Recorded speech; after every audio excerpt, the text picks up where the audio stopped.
So, yun guys, nobody asked, pero parang gusto ko ring malungkot. Talagang nalulungkot ako sa sinapit ng The Black Man family kasi nga separated na pala sila.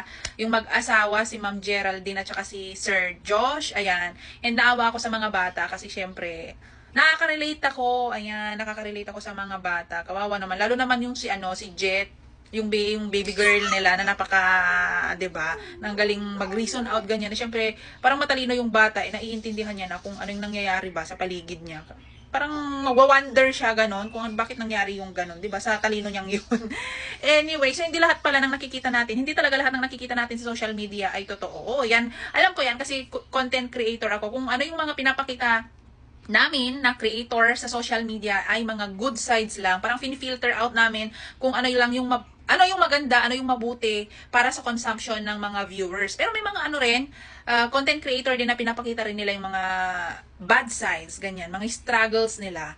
Okay, so para sa ating sariling delightment, entertainment, parang mas inuuna nilang isipin yung kapakanan ng viewers na matutuwa, ma-entertain, ganyan. Kaya yun yung pinapakita namin. Parang ano rin yan, sa mga, ang dami ding nang babash sa mga affiliates, ganyan na bakit panay daw ang sinishare is good reviews, parang lahat na lang ng sinabi sa product na sinishare is good, ganyan. Siyempre, yung mga bad, hindi na namin pinapakita. May mga products din na mga pangit, ganyan, pero hindi na namin pinapakita. Ganyan din yung mga pagbablog, ganyan, yung mga hindi magandang nangyayari sa loob ng tahanan, hindi na namin sinishare, hindi na nila sinishare. Kasi para sa para madamay tayo sa mga stress nila. Alangan idamay pa tayo sa mga negativity na nangyayari sa kanilang buhay.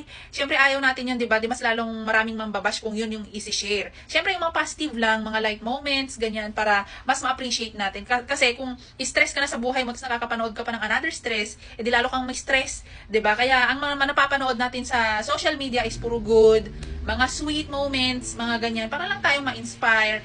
Huwag na natin kainggitan yung mga bagay na nakikita natin minsan na like they are living their best life, mga luxury travels, luxury things, bumibili ng mga kung anong bagay. Hindi natin alam yung mga pinagdadaanan nila sa buhay. Like for example, mga bumibili ng mga designer things, designer clothes, designer perfumes, ganyan. Hindi natin alam kung anong pinagdadaanan niya sa buhay. Baka yun lang yung outlet nila para malabanan nila yung mga depression, stress, ganyan. So kung ano yung mga nararanasan natin sa buhay is natin compared sa mga kung anong meron sila. Kaya magpasalamat na lang tayo kung anong meron sa atin kasi hindi nga natin alam yung struggles ng iba.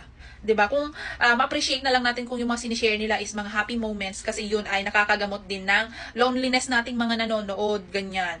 So wag na tayong mag-compare sa mabuhay nila. Anyway, so ayan, as a content creator, I have my own struggles. Gaya niyan yung buhok ko. Na hindi ko maayos-ayos, buti naman wala din pumapansin at syempre hindi rin naman kasi ako sikat at buti naman. Kasi kapag sikat siguro ibabash. Anyway, so ayun, kahit gusto ko man ayusin yung buhok ko, talagang ganyan siya.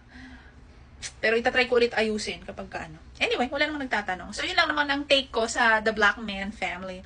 Black Man. Ayun lang.